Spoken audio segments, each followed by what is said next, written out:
राधा और श्री कृष्ण का प्रेम अमर है।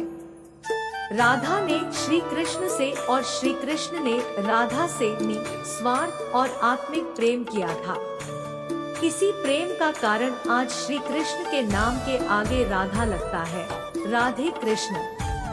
कोई रुक्मिणी कृष्ण क्यों नहीं कहता, जबकि रुक्मिणी भी तो राधा की तरह प्रेम करती थी। आओ जानते हैं राधा कृष्ण प्रेम की अनसुनी बातें। अन्य पौराणिक कथाओं के अनुसार राधा श्री कृष्ण से 5 वर्ष बड़ी थी। राधा ने श्री कृष्ण को पहली बार जब देखा था, जबकि उनकी मां यशोदा ने उन्हें ओखल से बांध दिया था। उन्हें देखकर राधा बेसुध सी हो गई थी और उनके प्रेम में पड़ गई थी। उन्हें लगा था कि यह किसी पूर्व जन्म का रिश्ता है। कुछ लोग कहते हैं कि वह पहली बार गोकुल अपने पिता वृषभानु जी के साथ आई थी, तब श्री कृष्ण को पहली बार देखा था। और कुछ विद्वानों के अनुसार संकेत तीर्थ पर पहली बार दोनों की मुलाकात हुई थी। जो भी हो, लेकिन जब राधा ने कृष्ण को देखा तो वह उनके प्रेम में पागल जैसी हो गई थी और कृष्ण भी उन्हें देखकर बावरे हो गए थे। दोनों में प्रेम हो गया था।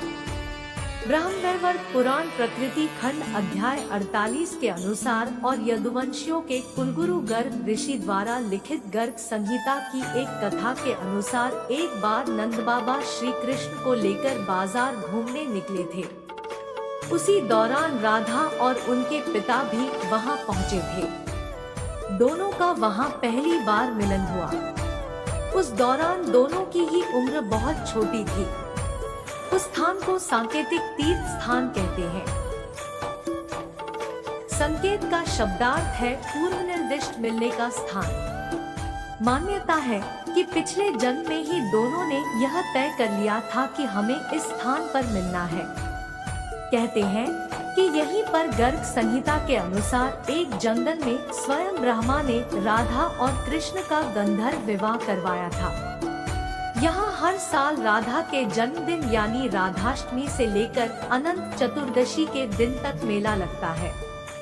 ब्रह्मवैवर्त पुराण की एक पौराणिक कथा के अनुसार श्री कृष्ण के साथ राधा गोलोक में रहती थी। एक बार उनकी अनुपस्थिति में श्री कृष्ण अपनी दूसरी पत्नी विरजा के साथ घूम रहे थे। तभी राधा आ गई। वे विरजा पर नाराज होकर वहां से चली गई। श्री कृष्ण के सेवक और मित्र श्रीदामा को राधा का यह व्यवहार ठीक नहीं लगा और वे राधा को भला बुरा कहने लगे। राधा ने क्रोधित होकर श्रीदामा को अगले जन्म में शंखचूड़ नामक राक्षस बनने का श्राप दे दिया। इस पर श्रीदामा ने भी उनको पृथ्वी लोक पर मनुष्य रूप में जन्म लेकर 100 वर्ष तक कृष्ण विछो का श्राप दे दिया। राधा को जब श्राप मिला था तब श्री कृष्ण ने उनसे कहा था कि तुम्हारा मनुष्य रूप में जन्म तो होगा, लेकिन तुम सदैव मेरे पास रहोगी। यही कारण था कि राधा और श्री कृष्ण का बचपन में विछोह हो गया था। राधा श्री कृष्ण की मुरली सुनकर बावरी होकर नाचने लगती थी और वह उनसे मिलने के लिए बाहर निकल जाती थी। जब गांव में कृष्ण और राधा के प्रेम की चर्चा चल पड़ी तो राधा के समाज के लोगों ने उसका घर से बाहर निकलना बंद करवा दिया। फिर एक दिन श्री कृष्ण ने माता यशोदा से कहा कि माता, मैं राधा से विवाह करना चाहता हूँ। यह सुनकर यशोदा मैया ने कहा कि राधा तुम्हारे लिए ठीक लड़की नहीं है। पहला तो यह कि वह तुमसे 5 साल बड़ी है और दूसरा यह कि उसकी मंगनी यशोदे के भाई राया पहले से ही किसी और से हो चुकी है और वह कंस की सेना में है, जो अभी युद्ध लड़ने गया है। जब आएगा तो राधा का उससे विवाह हो जाएगा, इसलिए उससे तुम्हारा विवाह नहीं हो सकता। लेकिन कृष्ण जिद करने लगे। तब यशोदा ने नंद से कहा। कृष्ण ने नंद की बात भी नहीं मानी।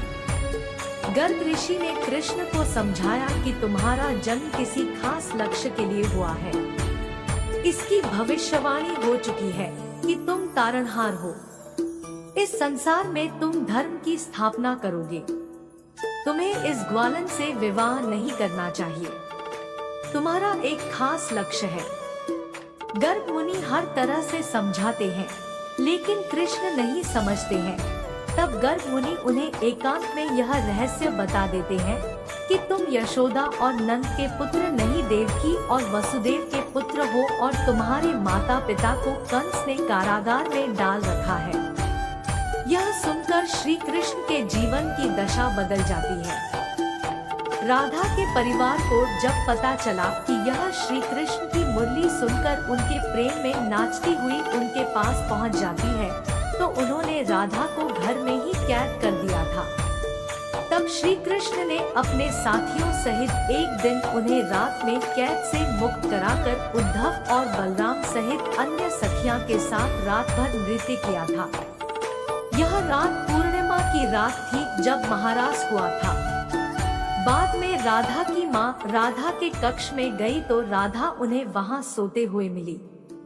कहते हैं कि उस वक्त श्री कृष्ण को दो ही चीजें सबसे ज्यादा प्रिय थी, बांसुरी और राधा। कृष्ण की बांसुरी की धुन सुनकर राधा के जैसे प्राण ही निकल जाते थे। कई जन्मों की स्मृतियों को कुरेदने का प्रयास होता था और वह श्री कृष्ण की तरफ खिंची चली आती थी। भगवान श्री कृष्ण के पास एक मुरली थी जिसे उन्होंने राधा को छोड़कर मथुरा जाने से पहले दे दी थी।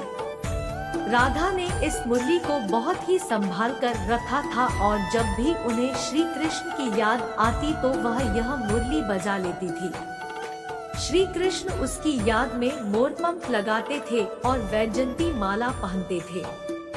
श्री कृष्ण को मोरपंख तब मिला था जब वे राधा के उपवन में उनके साथ नृत्य कर रहे मोर का पंख नीचे गिर गया था, तो उन्होंने उसे उठाकर अपने सिर पर धारण कर लिया था और राधा ने नृत्य करने से पहले श्री कृष्ण को वैजयंती माला पहनाई थी।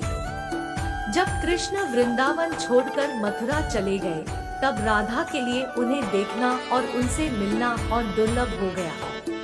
कहते हैं कि राधा और कृष्ण दोनों का पुनर्मिलन कुरुक्षेत्र में बताया जाता है, जहां सूर्य ग्रहण के अवसर पर द्वारिका से कृष्ण और वृंदावन से नंद के साथ राधा आई थी।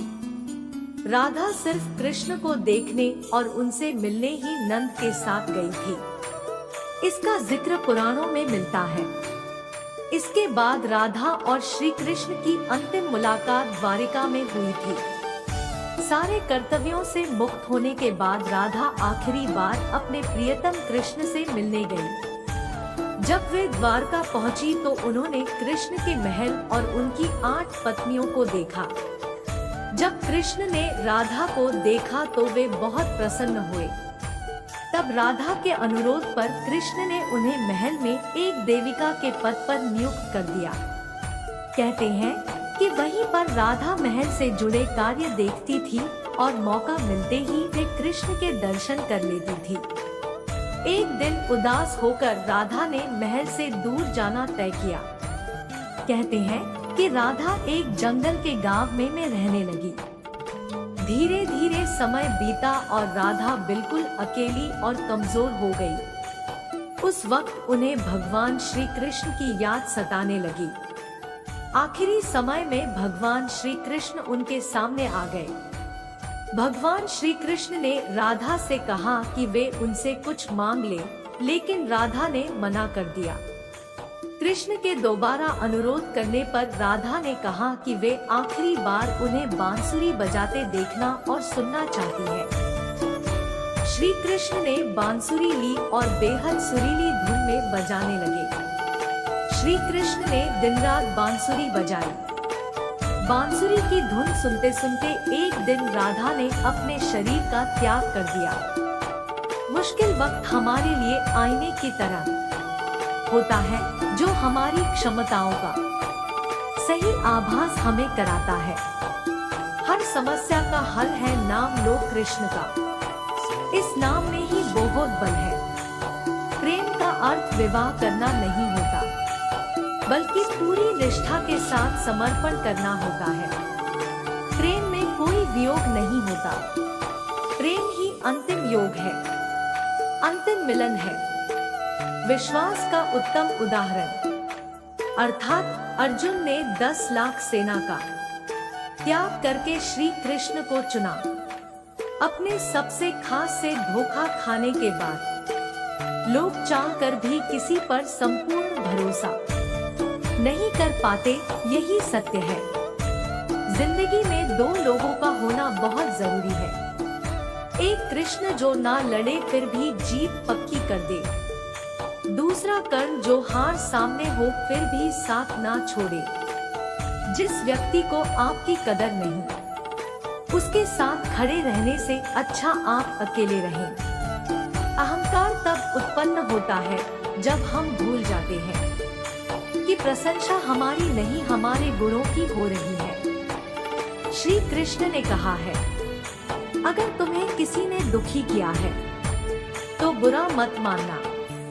लोग उसी पेड़ पर पत्थर मारते हैं जिस पेड़ पर ज्यादा मीठे फल होते हैं। सेहत के लिए योग और किसी की जरूरत पर सहयोग दोनों से ही जीवन बदलता है। जो हुआ वह अच्छा हुआ, जो हो रहा है वह अच्छा हो रहा है, जो होगा वह भी अच्छा ही होगा। तुम भूत का पश्चाताप न करो, भविष्य की चिंता न करो। वर्तमान चल रहा है,